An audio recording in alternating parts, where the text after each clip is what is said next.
ഇന്ന് hair style ട്രെൻഡുകളുടെ കാലഘട്ടമാണല്ലേ. എന്നാൽ ചിന്തിക്കുക, പ്രവാചകർ സല്ലല്ലാഹു അലൈഹി വസല്ലമ തങ്ങൾ 3 തരത്തിലുള്ള ഹെയർ സ്റ്റൈലുകളെയാണ് അനുവദനീയം എന്ന നിലയിൽ നമുക്ക് പഠിപ്പിച്ച് തന്നിട്ടുള്ളത്. അതിൽ ഒന്നാമത്തെ രീതി എന്ന് പറയുന്നത് മുടി ഒരുപോലെ ഒന്നിച്ച് വളർത്തി ബാക്കിൽ കട്ട് ചെയ്യുന്ന രീതി. മറ്റൊരു രീതി മുടി എല്ലായിടത്തും ഒരുപോലെ ചെറുതാക്കി വെട്ടുക എന്നുള്ള രീതി. ഈ 2 രീതിയാണ് പ്രവാചകർ സല്ലല്ലാഹു അലൈഹി വസല്ലമ തങ്ങൾ ജീവിതത്തിൽ പകർത്തിയിരുന്നത്. എന്നാൽ അലി റളിയല്ലാഹു അൻഹു പോലത്തവർ മുടി മുഴുവനായും വടിച്ചു കളയുന്ന രീതിയായിരുന്നു സ്വീകരിച്ചിരുന്നത്.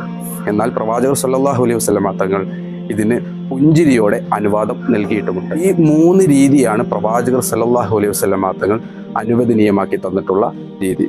എന്നാൽ ക്രോപ്പൊക്കെ ചെയ്ത് മുടി അല്പം വെട്ടുന്ന രീതി, ഇത് ജൂതന്മാരിൽ നിന്നുള്ളതാണെന്ന് ചരിത്രത്തിൽ കാണാവുന്നതാണ്.